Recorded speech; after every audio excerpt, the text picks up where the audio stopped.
Hi, welcome to my YouTube channel. ඔන්න අද අපි ගෙදරදීම ෆලූඩ එකක් හදාගන්නයි යන්නේ. මේ ෆලූඩ එක හදන්න ඕන දේවල් තමයි අයිස්ක්‍රීම්, fresh milk, සරුවත් සිරප්, අයිස් කැට, කසකසා ඇට, ජෙලි. මුලින්ම අපි පොඟවලා අරගත්තු කසකසා ඇට ටික එකතු කරගමු. ඊට පස්සේ අපි පොඩියට කපාගත් ජෙලි කැබලි කිහිපයක් එකතු කරගමු.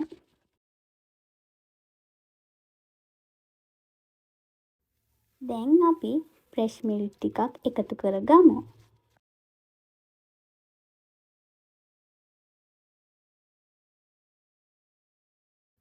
දැන් අපි සරුවක් සිරප් ටිකක් එකතු කරගමු. සරුවක් සිරප් නැත්තම් සීනි ටිකක් උණු කරලා රෝස පාට හරි රතු පාට හරි කලරින් ටිකක් එකතු කරලා ඔයාලට හදාගන්න පුළුවන්.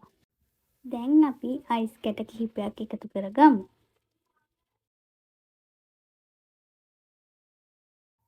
දැන් අපි මේක හොඳට කලවම් කරගන්න ඕන.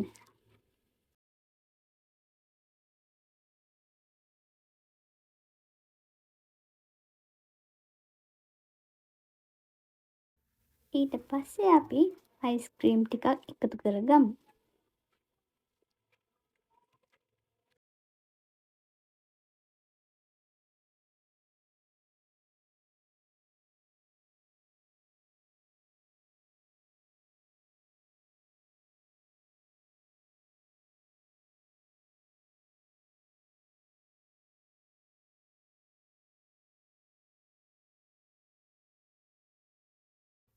ඔන්න දැන් අපේ රසම රස ෆලූඩ එක හදලා ඉවරයි.